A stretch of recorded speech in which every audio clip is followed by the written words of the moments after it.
What's up? Welcome back. I'm John Stark from MacMovieGuy.com, your favorite blind film critic, and today we're going to talk about Merv.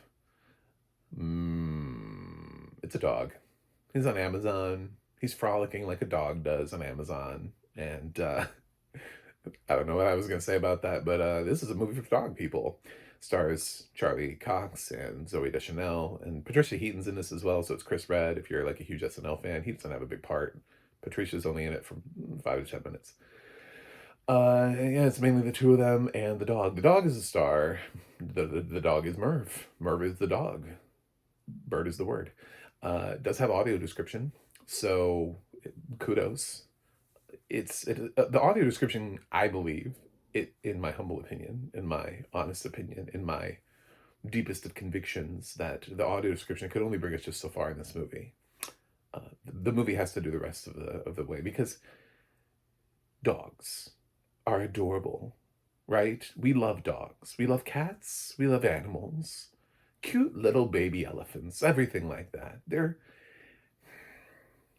It's harder to describe them and their cuteness in audio description because you just don't have the time. You have the time to sort of describe, like, maybe a little bit of what it's doing, but the actual sort of like sinking into the total adorableness of an animal is hard to do through translation. So when a film sort of relies heavily upon the emotional expressions of a dog that is not also a talking dog, which this dog is just a dog, becomes a little hard. So the more you like animals, the more that you can just immediately invest yourself in anything that is an animal of any kind, knowing little to nothing about the various specifics other than what kind, size, that kind of thing. But all of those little expressive moments throughout, uh, yeah, that's hard. Now, when it's our animal, it's a tactile thing, right? I'm not trying to say blind people don't enjoy animals. When they're here physically present in our lives, we can actually touch them. Like, a dog can hop up on my lap and lick my face. So, that's there's just like that's a fully, completely different experience. And I don't think Amazon is willing to send Merv around to our homes, so I don't think that's going to happen anytime soon. We're like, this is Merv. We'd like to introduce you to Merv, give you the tactile experience of Merv.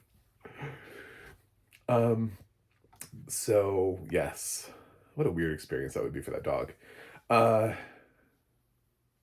I This movie's okay. It centers around the fact that there's a couple, they break up, the dog gets depressed.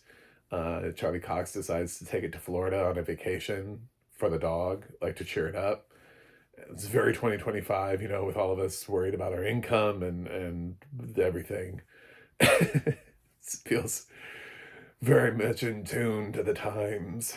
I know we don't, I know people make movies like long before, and sometimes films gestate even for years before they finally get released, but kudos to Amazon for believing Merv was the movie of the moment.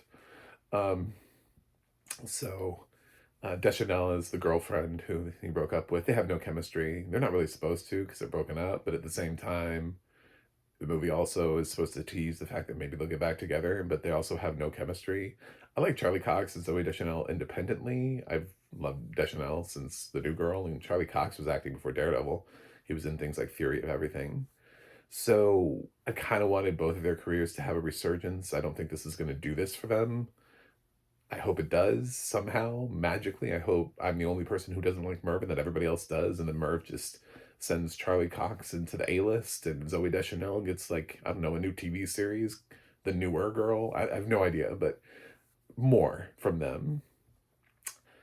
But the movie it's just not that interesting because they just have no chemistry. It's just two people who are interesting individuals separately, but it's hard to ever root for them to be together because I didn't feel that from them.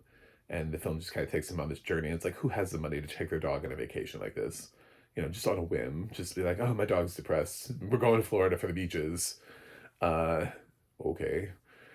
It's so out of touch that there's a scene where Charlie Cox, like, he happens to be at a shelterish type place.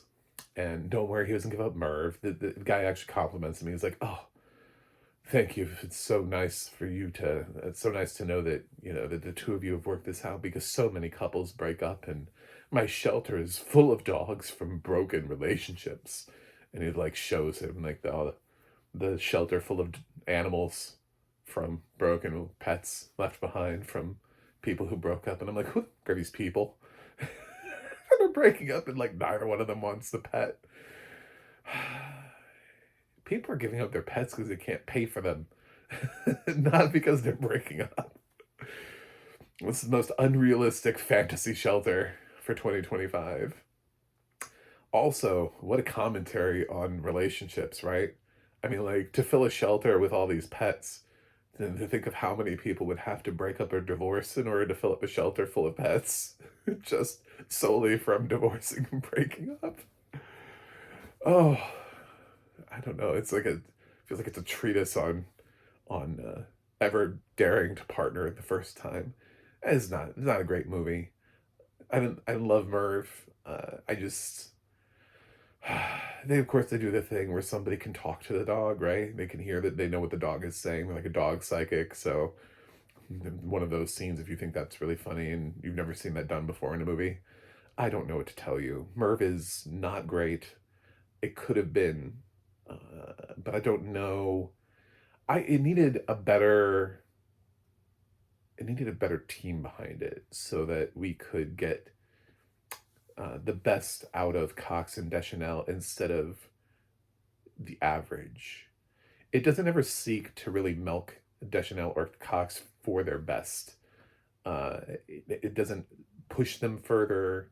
It doesn't find, you know how like everybody was kind of charmed by Glenn Powell and Anyone But You because he was being a little funny. He wasn't afraid to do that kind of comedy. Why don't we do that for Charlie Cox here? Like why is he not in situations like that? Why is this film so flat?